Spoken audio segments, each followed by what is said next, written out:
wafti balaaran uu hogaaminayo Garaad Jaamac Garaad Ismaaciil Ducaale oo ay weheliyaan qaar kamid ah uqaasha iyo waxgaradka gobolka Sool waxay Saaka u ambabixeen deegaanka Qorilay oo maalmihii la soo dhaafay diriir ku dhexmareysay beelo walaala ah garaadka ayaa sheegay inay ka qayb qaadanayaan nabadeynta beelahaas iyo sidii xabad joojin loo dhexdhigi lahaa isagoona garaadka ku baaqay in nabadda laga shaqeeyo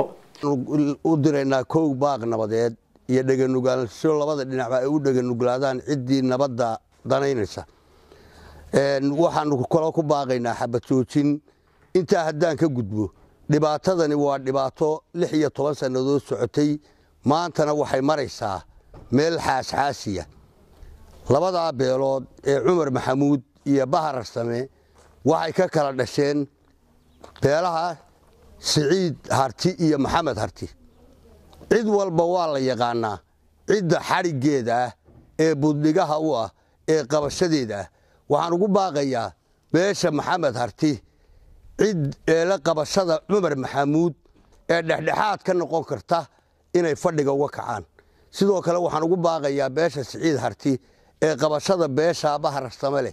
inay iyaguna fadhiga uga kacaan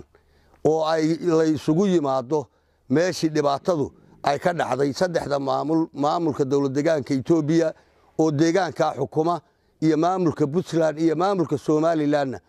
waxaan leeyahay waa nasiib darro meel saddex maamul u dhaxaysa in ay maalin walba dagaal uu ka socdo waxaan leenahay labada arday ee walaalaha ah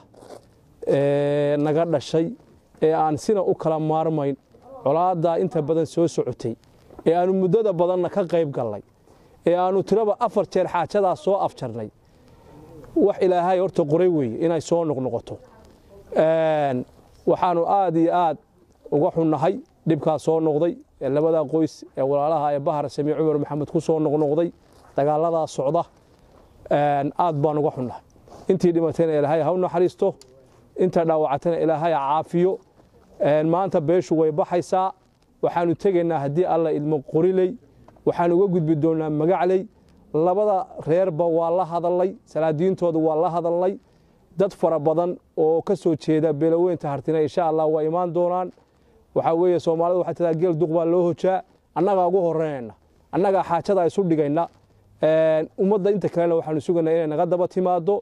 waxaanu dileenahay xabadda hal la joojiyo